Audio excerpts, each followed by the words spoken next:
So I actually wasn't even going to do this right now. However, the video I posted yesterday just uploaded, and the first thought I had was something extremely negative, and it was about myself. And I kind of want to just talk about body image and your body and how to, I guess, be kind to your body. I have really bad body dysmorphia. Um, if I'm saying it correctly. I guess I was diagnosed with it. It feels weird saying to you, you're diagnosed with something, or something like that, in that capacity, something like body dysmorphia. It's been a struggle of mine for years, and I never really, I guess, have found healthy outlets to combat it without any medication until recently, I guess. And I feel like so many of us, especially in this day and age of social media and the way, in a way, quite similarly to, I guess, 90s and early 2000s, the body standards, we're experiencing that in a different way right now. With social media, it's like social media forward. That's like what's first, that's where we're getting all this pressure and insecurity. And not saying that that's what body dysmorphia is. It looks different for everybody. However, to jump into it, I want to just show, like, there's things that you can do to fight it a little bit and to I guess combat it. Now, the first thing I thought when I posted my last video was I just couldn't believe my face. I could not believe my face. I looked like a Picasso painting. I felt so deformed, and it sounds so mean. And that's the thing, is like body dysmorphia will be so mean to you. It has you body checking in the mirror every single day, and it's very hard to break the habit, especially when you're so hard on yourself, when it leads into things like, I guess trigger warning, I don't want to say it, but it could lead into things like ED and abusing your body and not being kind to yourself. And it's mental and it's physical, and it's like the yin and yang. And it's hard. It's like the hardest thing to fight. And I know that I'm not alone in that. And I've seen so many people share their stories, and it's made me feel, less alone in it. But just to go back to what I was saying was, the video, when I uploaded that video, even when I was filming it yesterday, I kind of felt in my head a little bit, just because I kept seeing myself in the video as I'm filming it, and I just kept thinking, like, oh my God. And I know, I guess I come across on social media as someone who is fairly confident in themselves. However, that is for me to, like, be like, okay, you look good. Like, it's sick. And I feel like if I disappear off the internet, that's when I'm 100% happy with myself, because I'm like, I don't have to prove anything to anybody. And I don't think that's a sign of, like, weakness, or like I'm a loser for having to post. I'm not posting for anybody else's validation. I'm just posting for myself, because I want to look and feel the way I want to view myself in my head. And I feel like a lot of times you kind of get lost in that, you get lost in a lot of comparison on social media. And that's exactly what just happened before, as I uploaded, well, the video was uploaded yesterday, but I went to go share the link, and I saw the thumbnail, and I just kept changing the thumbnail. And I was like, I know this is not how people see me. I just keep telling you, have to repeat that to yourself. Like, this is in your head. So much of this is in your head. I can't tell you these sleepless nights I've had where I have been requesting consultations for various different plastic surgeries, and they're very expensive, and they're ridiculous things I don't need. It's in my head, and because it's in my head, it turns physical, and that's where it's really not healthy. Whether it's like over exercising, under eating, not having a healthy balance. And I think I am one to put my health forward and try to be healthy first. But sometimes it's a little too, you could overdo it and go overboard on the what you feel like is healthy for yourself because of what your mind is tricking you into based on what you see, and how you dramatize things. And I can only speak for myself. Everybody has their own life and their own views on themselves and their own issues, and but I know it's a very tough battle to fight, and it feels stupid at times. You feel like, what is wrong with me? I will look at myself and be like, the size of my skull is ridiculous, and it will kill me for days. I'll think about it for weeks until I move on to the next thing to beat myself up over. I have this like deformed rib that sticks out of my body. I have looked into every possible surgery to get my ribs removed, and it sounds so sick. Like, it's like you're probably hearing this and you're like, what is wrong with you? And I'm only saying this to be like, because I feel like I'm in a strong moment right now, because I know that other people are feeling these things too and beating themselves up and staying up late. And I just want you to know, like, you're not alone in this. And it's so much of it is in your head, and you just have to keep reminding yourself that it is in your head. I'm not saying any of this for any sort of sympathy or for a compliment or validation. I do not need that. You have to find that within yourself, and I have to find that within myself. Compliments are nice, validation is nice. It means nothing. It means nothing unless it's coming from inside you. So I just want to share, I guess, a little bit of how I feel and the things that I go through with this body dysmorphia, so that other people, I just don't feel so suffocated by it by themselves. It could be so isolating. You don't want to leave the house some days because of how you feel you look like. The amount of times I've changed my outfit so many times and stared in the mirror, and it sounds so vain, but it's not. It's not. People don't understand. I mean, the people who get it, and the people who don't. And it consumes you. My stomach's growling. It consumes you. It takes over. It becomes, it's like control over you, and it's not fair to yourself. Now, a lot of things that you can do to help combat it, which I'll share my tips and tricks on how to do it. The first thing is you have to shake up your routine. That was what my video yesterday was about. It was about shaking up your routine, and it sounds so simple, but just putting yourself in a new environment and distracting yourself could almost make you feel like you're not focused on the insecurities and the things that are in your head. You're focused on your surroundings. You're focused on what's around you. You're focused on the beauty of everything that is around you. Sorry, I've only been up for like 1 hour and I didn't eat breakfast yet. So there's a fly. When you shake up your routine, it shifts your focus away from it sounds silly, but it shifts your focus away from things that maybe are negatively impacting your mind and your health. So shaking up your routine. Next, social media is very hard. I love having a presence on social media. I love posting on every app constantly. I am always like, it's horrible. I'm always on my phone. It's terrible. It's terrible. It's terrible. My problem is I will compare. You can't do that. You have to stop. And it's very hard. It takes willpower, but you have to. The only person you can ever compare yourself to is yourself. And you have to learn to do that in a healthy way. So it doesn't even have to be something physical. It doesn't have to do anything with the physical, because you rewire your brain by changing little tiny things about how you move through life. Every choice you make is a door. You either go this way or you go that way. And so what I started doing is I would, take pictures and I do photo shoots, or I make a TikTok or a reel or whatever. And I'm like, oh my God, I know I have to post this, but I look so bad right now, whatever. No, you don't. It's in your head. There are it's what are you looking for? Other people's validation or your own? You have to learn to love yourself. And when you post, it's for yourself. Like, I post funny things because I think it's hysterical. I'm like, and what am I doing being insecure? You have to learn to not care what other people think. And you have to limit that time as well.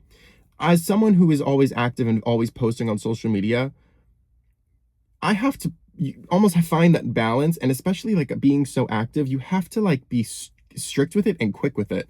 Like if I'm at work, I have to like almost like yell at myself in my head and be like, do not go on Instagram.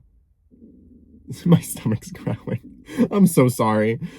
You like not go on Instagram because I might see something that might make me feel insecure because I don't look like someone else. Why is that? That's not fair to me. So if I have the power and the control to not do that to myself when I'm maybe in a headspace where it could affect me, why would I go there? If I'm bleeding, why would I go swimming with sharks? You know what I mean? If you're bleeding, take care of the wound in whatever way that makes sense for you. Then when you're healed, fuck it, swim with the sharks. Like, you have to limit yourself and you have to have willpower. The next thing, and this has helped me so much, it's helped me immensely. I don't remember who said it, but it helped me. I know it'll help you. Tape a picture of yourself when you were a kid, under 10 years old. Tape a picture of yourself from when you were under 10 years old onto your mirror. I had it in the bathroom for a little bit and then I moved it to my closet mirror, and it kind of subconsciously has tricked my mind into never speaking negatively about that kid in the mirror, because why the hell would I bully this kid who had no choice but to grow up in this world? What good am I doing for him? That kid deserves everything good and beyond. So why am I going to take that away from him? Why am I going to take away his confidence? Why am I going to beat him down every single day in the mirror? I'm looking at myself. How dare I? So now when I see that picture of that kid on my mirror, I only want the best for him. And in turn, I'm only wanting the best for me because he is me, I am him. Do you see what I mean? And over time, you start to stop beating yourself up. I'm not beating myself up in the way that I used to. I mean, I have my days, but like it's gotten a lot better because I've taken these steps to improve my mental health in this specific way about my body and everything else. You know, you don't want to hurt that kid, and that kid is you. And no matter where you go in life, up until you're 99 years old, you will always take that little kid with you because he lives in here, she lives in here, they live in here. It's you forever. And you're always taking care of yourself. And I feel like we do ourselves such a disservice by mistreating our inner child and our inner voice, and we don't give ourselves the grace that we should be giving ourselves, if that makes sense. So that was something that was really big for me, was to do, to I guess kind of heal in terms of body and stuff, and how I talk to myself. I could talk to myself in horrible negative ways, say terrible things about myself, and it's horrible. It's terrible. Who the hell wants to talk like this to themselves? I don't, but sometimes I do. Sometimes it's for weeks I'll spend beating myself up every single day. And I know other people do too. And again, that's why I'm making this video, is because I want you to know, like, you don't have to suffer alone in this. I've been going to therapy for 10 years and it has done so much for my mental health. And I know that, with insurance and certain practices, this and that, like, it's hard. It's very hard. But where there's a will, there's a way. You can watch YouTube videos on this. I know there was a time where I just couldn't afford to go anymore. I was just looking up videos. That's it. I was just watching YouTube videos on how to, like, get this under control. And it helped, So, like, you have to be the one to push yourself, because no one's going to push yourself. I mean, even in my most depressed moments, my family would try their hardest to help me. And it helped, but not as much as I needed to, because there's a huge percentage that has to be my responsibility. And sometimes it's extremely hard to show up for yourself, but you have to show up for yourself. And especially when battling something like body dysmorphia, where sometimes you can't even stand to look at yourself in the mirror, and you say these awful, terrible thoughts. It starts with how you're speaking to yourself, and at least for me. And so when I start speaking to myself kinder, and I stop comparing myself, to other people, and I kind of stay away from social media, it starts to help. It starts to really, really help. And I do feel that change. And it's a scary thing to navigate, because even though talking to you right now on this video, I feel good, I'm scared. I'm terrified that I'm going to turn this video off and go to upload it and regret that I even made it, because I can't stand to look at myself. But I want you to know that's very human. And I have to show up for myself so I could put this out there. You know what I mean? Because I said it in the last video, you know, so many years of my life, I went to these YouTubers that I loved, and I would watch their content because it made me feel less alone in the ways I would relate to what they were going through. And that's all I ever wanted to be, was something in the entertainment world that, to take away whatever pain you're feeling, you know? And I think there is something very human about our struggles. And the problem is how we will isolate and go through. Of course, go through things in private. I'm not saying post it on social media. I'm not saying it's anybody's business. What you go through is not anybody's business. But what I'm saying is, sometimes we will self-sabotage by not seeking or trying to help ourselves, especially when it comes to our bodies, because we have to take our bodies everywhere we go. You have no choice but to literally leave the house sometimes and go to work and go out with your friends and go out with your family, and you should want to. And I understand how hard it is, because I struggle with it very, very badly. I think sometimes all day about what my clothes look like on my body, if people are judging me, what others are thinking. I will have someone give me a look the wrong way, it'll ruin the rest of my day. I'm like, oh my God, I'm like, one of my eyes is smaller than the other one. I'm like, oh, it's my cheeks, my body. They could see my stomach, like things like I start, and it's not. I'm being kind. It's much, much worse than that. And again, it looks different for everybody. You may have body dysmorphia, and it may not look like anything I just said. I'm just explaining my own experience with you. But you have to take care of yourself, and you have to try. And it's a very, very hard thing to deal with. And it's extremely, extremely exhausting. But it's possible to manage. It's possible to get through. You have to tell yourself that. You have to really treat yourself the way you've always deserved to be treated, and take it one step at a time. Maybe that's where you start.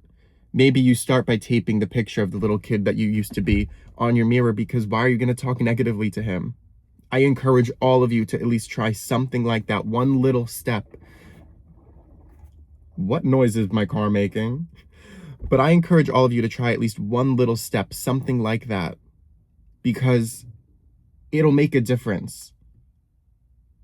You may see the finish line, or you may know where the finish line is, but if you're just focused on where the finish line is, you're not looking at the baby steps ahead of you, the stepping stones. You have to focus on them one thing at a time. And you need to understand that everything ebbs and flows. It's not going to be like this. It could be like this so many days. That's the, I guess, beauty of healing and trying to heal and showing up for yourself, is it's not linear. And once you understand that it's not linear, you're so much better off. Because understanding that it's not linear, when I have my days where I really can't stand myself, I know it will pass, and it will pass for you too. Even if it's months, you need to understand that there are little things you have to be doing for your own mental health. You come first. Prioritize yourself, because no one can do it for you. So even if it takes months, just that little voice in the back of your head that's telling you to do it and to push you forward, listen, try anything you need to do, as long as it's healthy and you're not abusing yourself and you're not, like, I don't know, doing drugs or whatever. Take care of yourself. Be kind to yourself. You deserve it. I don't know. I just hope that if you see this video, it really does help you. You could obviously tell it's so hot in my car because it's 85 degrees out, and I didn't want to turn the car on because I didn't want this to connect to Bluetooth. I think, just remember, you're never alone in whatever struggle you're going through. Trust me, It may feel like that so many times. Everybody feels alone in the struggles they're going through. And if you fall upon this video, I'm always here. I'm always a friend.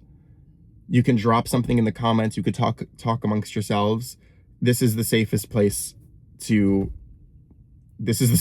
you to land right now. If you found it for a reason. So I really just hope and wish you the best on your healing journey and your health journey and whatever it is you're going through. I continuously work on myself and try so hard to show up for myself, and I battle these things, this body dysmorphia, these toxic thoughts, this negative way of thinking every single day. And me sharing this almost is like, it helps me in a way, because now I could go inside and maybe try a little harder, having the strength to share all of this. It's very vulnerable. Trust me, I'm a little insecure about posting all of this online because it's a lot, but I also do think it's important to share and be a voice for a certain conversation. Even if I may not come across the smartest or the most well-spoken, I think I do.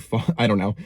I get very insecure about how people perceive me, which is, I guess, the whole point of this video. But yeah, just remember to take care of yourself. Please do it for yourself. Do it for me. Do it for everybody. Most importantly, yourself. You don't owe anybody anything. You owe yourself everything.